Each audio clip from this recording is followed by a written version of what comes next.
Sveiki, šiandien tęsime mokomųjų vaizdo klipų ciklą būsimiem vairuotojams. Praeitą kartą kalbėjom, kaip tinkamai atlikti T formos pratimą, o šiandien pakalbėsime, kaip atlikti tinkamai statmeną parkavimą.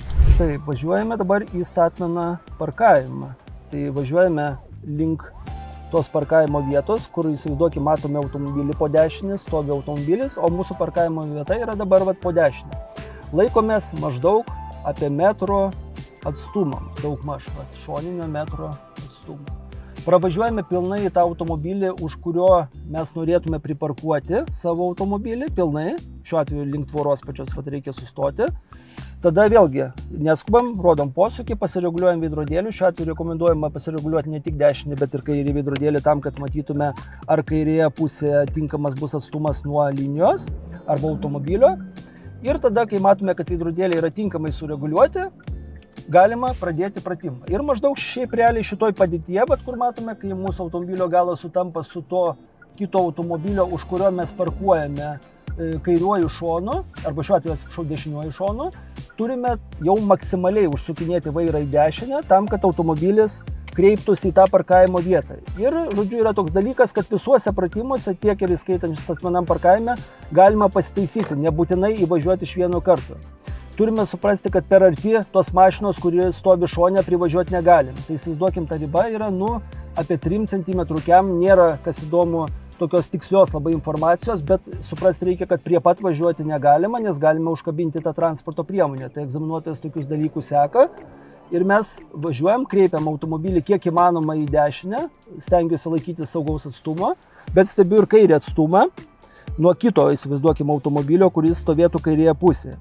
Ir kaip minėjau, nieko tokio, jeigu mūsų automobilis važiuos per plačiai, nes važiuojant metro atstumu nėra taip lengva iš karto imti ir įvažiuoti į parkavimo vietą. Jeigu matome, kad nesigauna pratimas, pavyzdžiui, šitoje situacijoje matome, kad kairėje pusėje gavosi labai artimas atstumas prie linijos, o dešinėje pusėje šiek tiek daugiau vietos. Tai galima pasitaisyti, kaip ir kiekviename pratime. Tiesiog belieka pavažiuoti priekį, važiuojant į priekį tarsi tolstam nuo tos linijos, nuo kurios, kur matome, kad yra per arti. Ir tada, važiuodami taip, tiesiname automobilį, tam, kad automobilis išsitiesintų tarp linijų. Kai jis būna tiesus, tada daugmaž sustojam, jungiam atbulinę pavarą ir tada, jeigu norim dar kažkiek pareguliuoti tą važiavimo trajektoriją su vairu, pareguliuojam. Jeigu norim pakreipti vieną ar į kitą pusę, važiuojam taip, tada daugmaž laikomės kaip įmanoma tiesiau, laikom vairą tiesiai, tada važiuojam link galinės linijos.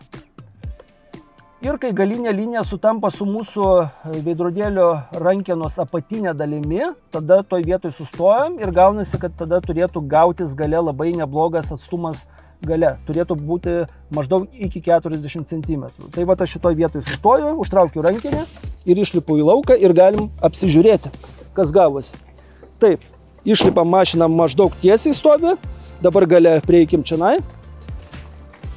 Jo, ir gale, kaip minėjau, turi būti irgi maždaug pagidautina iki kem centimetrų. Tai įsivaizduokim, čia yra kažkur kem centimetrų, pėda yra apie 30, tai yra linija, kur skaitosi labai gerai, jeigu priparkuojam. Galėjom galbūt dar čiučiut arčiau priparkuoti, bet vėlgi atsiminkim, kad negali bamperis dengti tos galinės parkavimo linijos, jokių būdų, nes kitaip galime gauti kritinę klaidą.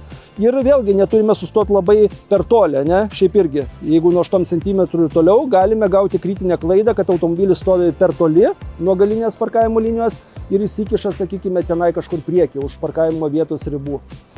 Taigi, pratimas baigtas.